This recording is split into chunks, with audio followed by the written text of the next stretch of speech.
He's just recapping this whole situation. And as he's talking, I said, okay, where's he going with this? Even Bumpy's looking like, Chin has seen the light, he's seen the light.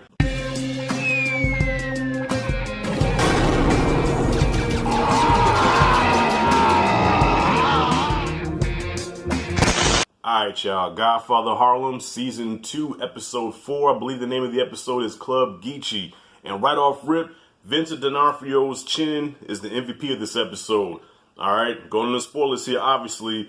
The moment in the episode where I said, holy shit, he pulled a Joaquin Phoenix Joker when he sat down with Chaz Palmieri, and I forgot the name of his character in the show, but I know him from The Sopranos. That is Jackie Aprile, alright?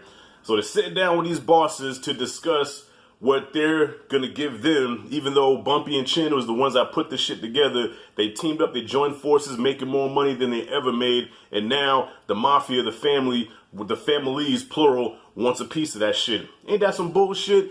Now, look, Sopranos is my favorite show. I love mafia stories, Goodfellas, Casino, you name it, I love it. This is one of those rare occasions where I'm rooting against the mafia because they on some bullshit. Now, mind you, Bumpy went to these guys last week, or the week before last, and he extended his hand like, hey, man, I have a plan. Let's form a partnership. We're going to work directly with the French people. We're going to make a lot of money. Nobody wanted to fuck with him because they didn't want to work with a nigger. So, the only one that did fuck with him was his arch nemesis, Chin. Alright, Chin and Bumpy are like Daniel and Johnny from Cobra Kai. These two just do not get along. They do not mix. But now, for the goal of the common good, money, green, they form an alliance. They get together and they make a shitload of cash.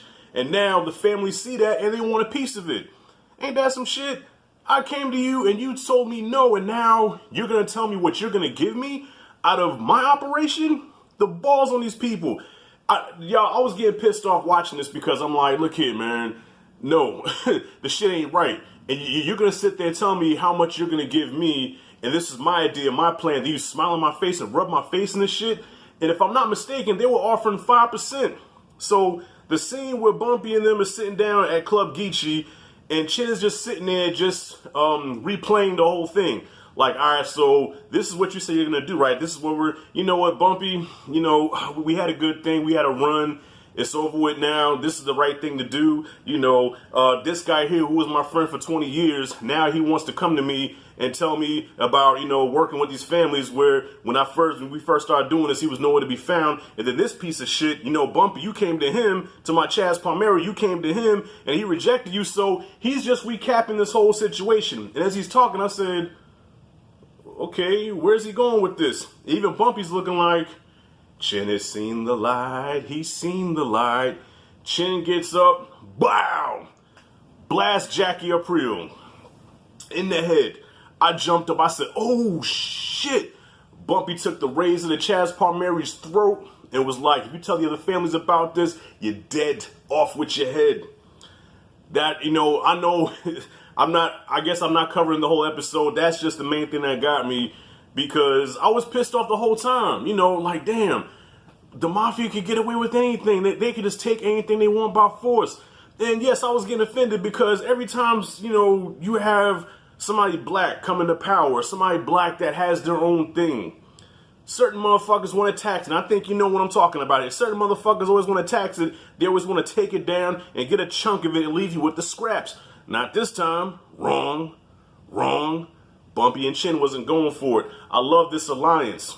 But the only thing is that I know it's not going to last. I know eventually it's going to get to a point where Chin and Bumpy are going to be back at each other's throats again. But I love this alliance. Like I said, like it's Daniel and Johnny. These two are complete opposites. They don't mix. But, when they team up, it's just a beautiful thing. And I hope it lasts a long time because I love this bond that Bumpy and Chin have, and I just wanted to keep going. So I'm going to get off of that for a second, and now let's go to Brother Malcolm. We all know Malcolm's end, but once again, it just sucks to see it unfold. Now, this is a fictitious tale about what happened, so I know it's not 100% accurate, but, everything is in motion for Malcolm's death.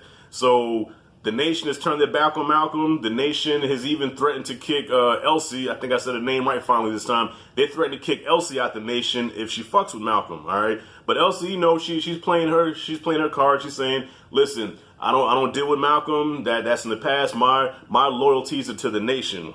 And your boy, one of the young brothers there, comes to her and says, hey, yeah, I'm gonna kill him. You know, the minister Elijah Muhammad, you know, made a speech and was like, yeah, you know, Malcolm gotta go. So he took it as literally, I have to kill Malcolm. And he goes to his house, puts a bomb in his car. Malcolm catches him. Now, I'm not one for black on black crime, but in this case, you put a bomb in my car. All right, I'm about to quote Godfather 2 now. You know, in my home, in my room where my wife sleeps, where my children come to play with their toys, in my home. Yes. His kids get in that car, his wife gets in that car, and you're going to put a bomb in my car? Oh, man, they've been off with your head. Done. And you're sitting there crying like a little bitch. I would have been like, man, get out my face with them crocodile tears. You got to go. I would have took him out with the quickness. He's going to say, get out of here, young brother. They're not done. But Malcolm even knew his goose was cooked. You know, he knew he was a dead man. And that's unfortunate, you know. And this makes me even look at the Nation. It's now like, man, the Nation, you know. But on the show, not in real life, just on the show. All right, so chill. You know, anybody that watches this that's part of the Nation, that's no diss to you. I'm talking about on the show. All right, so chill. Yeah, and then the whole thing with Elsie writing that letters about Malcolm, about how, you know, she loves him and everything. But I think it's obvious. We all know Elsie does have feelings for Malcolm. You know, I mean, she respects him as a person and is forever grateful to him for him saving her. But you know, like Sister Betty said, you can see the look in her eyes. She has feelings for Malcolm, but she is trying to help him. She saved their life, and it was cool to see them sitting there breaking bread together. That was a beautiful scene. Anyways, y'all, this was a dope-ass episode. Loved it, man. Loved how Chin flipped the script. Him and Bumpy are now like Batman and Robin. Well, not so much Batman and Robin, but they're like Riggs and Murtaugh, or, you know, any dynamic duo you can think of, man. That's them right now. So, y'all, what did you think about the episode? Comment freely below. And if you like and dig this content, hit that like and subscribe notification bell in the corner. Excuse me. This is Rashad G signing out. See you in the next video.